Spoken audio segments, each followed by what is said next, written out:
guys, welcome back to my channel. It's Lauren. In today's video, I'm gonna be sharing what I made for dinners this week while on my calorie deficit weight loss journey. I've been trying to focus on higher protein meals, getting in 150 grams of protein per day, as well as sticking under my calorie deficit goal, along with daily exercise to hopefully reach my health and weight loss goals. So this week I went ahead and filmed a handful of the dinners I made to kind of share with you a look inside what my weekly dinner meal plan looks like. Dinners are always interesting because I am a mom of two young ones. We're a family of four between me and my husband, my 6-year-old daughter Lila and my 2-year-old daughter Nora. So not everything always appeals to everyone's palates, but I try to keep it as simple as possible because not only do I like sitting down to eat with my family all together, but also I don't want to be cooking multiple meals if I can avoid it. So these meals were designed to be eaten by the whole family. If not, at least I could take portions of them and give them to my girls with a mixture of some other extra things that they like, but pretty much eat the same things as us. I kicked off the week with a tasty hot dish that made a really large serving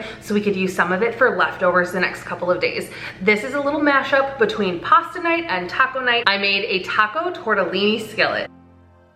For my taco tortellini skillet, I started by dicing half of a yellow sweet onion and used some avocado oil spray on my 12-inch cast iron pan. Got this preheated. On medium heat, I added my onions and cooked them for a few minutes until they started to just get translucent and lightly browned.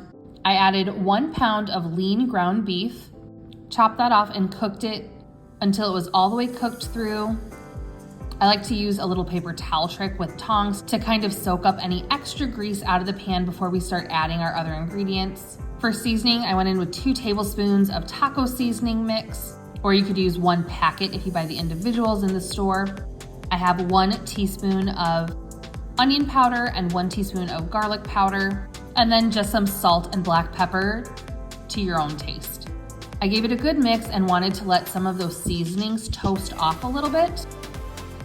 And while that had been browning, I went ahead and diced up 1 large green bell pepper, added that in with the meat in my skillet so it can start getting a little bit soft. I also added in 1 can of diced tomatoes, including the juice, and about 1/3 of that can I refilled with some water just to add extra moisture. Give it a really good stir and scrape the bottom of your pan. Make sure all those seasonings and that browning comes up and gets back incorporated into your meat and veggie mix. I also added in 1 can of drained and rinsed corn as well as black beans. At this point, I was realizing this is basically my rainbow turkey chili recipe, just with beef instead of ground turkey and with taco seasoning instead of chili powder. But we're gonna take it one step further, mix it up a little bit tonight, and while that simmers all together, I'm boiling 2 packages of these Creami cheese tortellinis I picked up at Aldi. Just make sure to break them up in the water so they don't get stuck together as they cook. These only needed about 4 minutes in some boiling water until they are all risen to the top and are nice and poofy looking. They get drained off and added right into our skillet mix.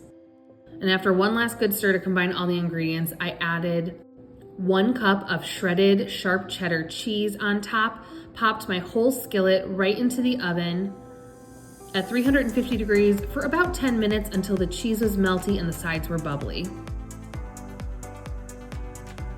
I served mine with some plain non-fat Greek yogurt as a sour cream replacement and a nice handful of chopped cilantro. A couple weekends ago, my husband smoked a pork shoulder. It makes a ton of meat all at once, so I always shred it and divide it up into gallon freezer bags and freeze it into 1 pound portions so I can take some out over the next couple weeks when we need some shredded pork. So for our next meal this week, I made pork carnitas. So the first step was taking out 1 pound of my frozen cooked pork shoulder and letting it defrost in the refrigerator all day. This is a great recipe to use up some leftover shredded pulled pork, or you could easily pop a pork loin in your crock pot and cook it like that all day long on low until you have some cooked and shredded pork, and then do the next steps of making it into these carnitas for some delicious tacos like we did this night. I feel like all my recipes are always starting with diced onion, but here we go. We're dicing up the other half of that yellow onion that I used the day before and getting that into a nonstick skillet with a little bit of avocado oil spray, again to cook down a little bit until it's translucent. And then I'm smashing open this head of garlic. We're gonna use half of this head of garlic. I love this little handy silicone tube. It's a garlic peeler and it works so well. I just pop a few of the cloves inside, give it a roll, and then when you turn it over, the bulb of garlic comes right away from its peel without having to pick at it with your fingers and have garlic hands all day. So I got about half of that bulb peeled up, and then I'm just using my garlic mincer to break it down into nice small pieces. That's going in the pan with my sauteed onions. Then I prepped all the citrus juices we're using in this recipe. I'm using 3 mandarin oranges and 2 limes. I like to give mine a roll on the countertop to help loosen up all the juice inside. I sliced and squeezed them. I ended up with just about half a cup of juice total between the oranges and limes. My pork was fully defrosted, and remember, it is already cooked, so I'm actually just running a sharp knife through, making sure we don't have any fatty bits left in it and getting it down to a nice bite-sized pieces. First, I added the meat into my pan with the garlic and onions, heated that on a medium-low heat until it's all warmed through. We don't want to overcook it, so go nice and slow on that heat. I added some pink Himalayan salt. Pork's pretty salty on its own, so I added just a touch. And then I also added about a half teaspoon of smoked paprika and a half teaspoon of ground cumin. This is also where I added in that fresh squeezed citrus juice, and I gave everything a good stir, letting the meat absorb the juice and all of the seasonings and spices. I just continued to let it cook on a medium heat, stirring every couple minutes until everything was absorbed and the pork got a little bit crispy on some of the edges. I used some of the Mission Carb Balance flour tortillas to build myself a couple carnitas tacos. I spread some plain non-fat Greek yogurt at the base as a sour cream, added my pork, a teaspoon of shredded cheddar cheese on top of each. And normally I would go in with some cilantro, but ours went bad from the night before, so I just added some chopped up lettuce for a nice fresh crunch. Add any of your favorite toppings. These tacos are so delicious and a great way to use up some leftover pulled pork. We definitely had a bunch of the pork carnitas left over, so then the following night we kind of repurposed it and made them into burrito bowls. So we used the same carnitas, citrusy, shredded pork, and I layered it on top of rice with beans and fajita veggies and onions. We used a little bit of shredded cheese on top along with plain non-fat Greek yogurt as a replacement for sour cream. And my husband and I were asking Chipotle who. They were so good, so fresh tasting, and they were super fast to put together because the carnitas were already cooked the day prior. So this was kind of using my leftovers but flipping it into a new meal idea. So that brings us to tonight, and tonight we're keeping it simple but also still interesting by doing fancy sandwich night. I made this absolutely gorgeous and delicious homemade baguette, and we're gonna load it up with some delicious stuff. One of my favorite condiments to use on a variety of different recipes is actually pickled red onions.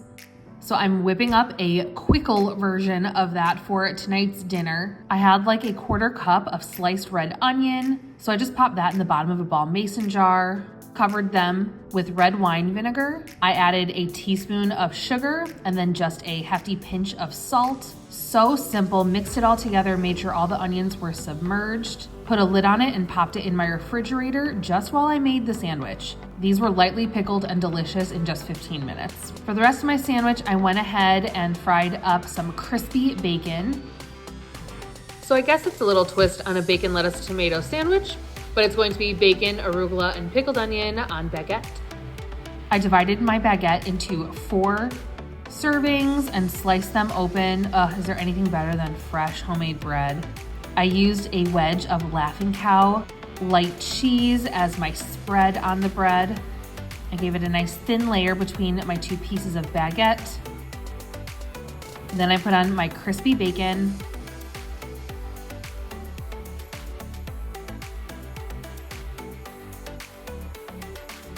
Some of those homemade pickled red onions,